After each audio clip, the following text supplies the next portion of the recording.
የህዝቡን ገንዘብ ቀርጥፎ የበላው እሱ አይደለም እንዴ?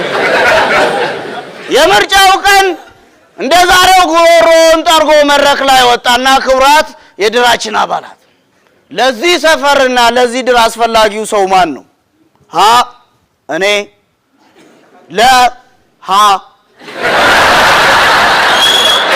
አመሩሃ አናለ፣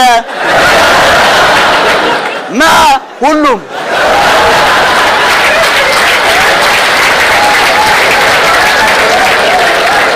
ፍትሃዊና ዲሞክራሲያዊ ምርጫ አይደለም። በዚህ ምክንያት ነው ባለፈው ምርጫ የተመረጠው። በእነዚህና መሰል ንግግሮች ከዛሬውም ጋር አያይዞ በአንድ ጊዜ ስብሰባው ላይ ከድምጽ ሰጪ ወደ ድምጽ ታቅቦ ከተሳታፊ ወደ ታዛቢ ቀየረኝ። ስብሰባውን ዳር ቁጭ ብዬ መታዘብ ጀመርኩ። የድሩ አባላት ጥያቄያቸውን ማሽጎድጎድ ጀመሩ።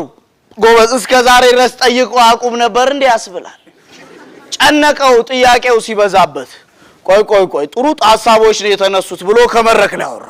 ጥሩ ሐሳቦች ነው እስካሁን የተነሱት። ነገር ግን እኛ ለሰፊው ህዝብ ስንል በትጋት እየሰራን አንዳንድ አካላት ለምሳሌ እንደ ፍራሽ አዳሾች አይነት በፍራሾቻችን ላይ አደጋ እያደረሱ ነው። እንዴት ማድረግ እንችላለን አለ። ሾር ነው የገባኝ። እኔና እማማ ልጣይሽ ብቻ ነበር። ባለፈው ፍራሹን ሳድስለት የግራ ጫማዬን ረስቼ ፍራሹን ሰፍቼለት ነው። ለጫማ ጠቅላላ ጉባኤ ላይ እናገረኛል። እንዲህ ነው እዚህ ሰፈርኩ። ጥያቄዎችን መመለስ ሲያቅታቸው፣ አጀንዳዎችን መመለስ ሲያቅታቸው ሌላ አጀንዳ ያዘጋጁላል። በትልልቅ ቁም ነገሮች መሃል ገለባ ሐሳብ እያነሱ ጥያቄን ያንኳስሱታል። ለግራ ጫማ ስብሰባ ላይ እናገረኛል። ለነገሩ ከጫማ ውጪ ምን ወሬ ያለው? ባለፈው በጫማው ምክንያት አግኝቼዋለሁ።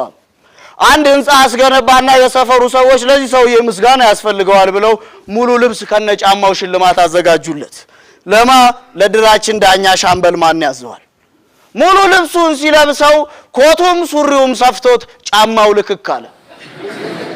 ግራ ጋባውና እንዴ ከላይ ያለውን ሳታውቁት እንዴት ቁጥሬን የጫማውን አወቃችሁ ሲል ጠቃረኩት። እኔ ስንት ዓመት የረገጠውን እግር ይረሳል እንዴ?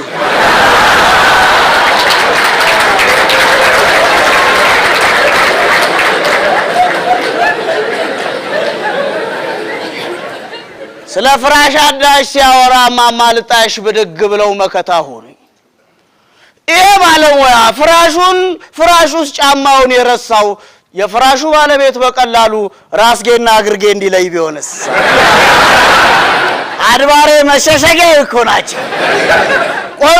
ቆይ አዳሷ ቆይ እንደዚህ አይነት ከባባር ጥፋቶች ብቁ ነኝ በሚሉ ባለሙያዎች እየተከሰተ ለውጡን እንዴት ነው የምናስቀጥለው አይልም?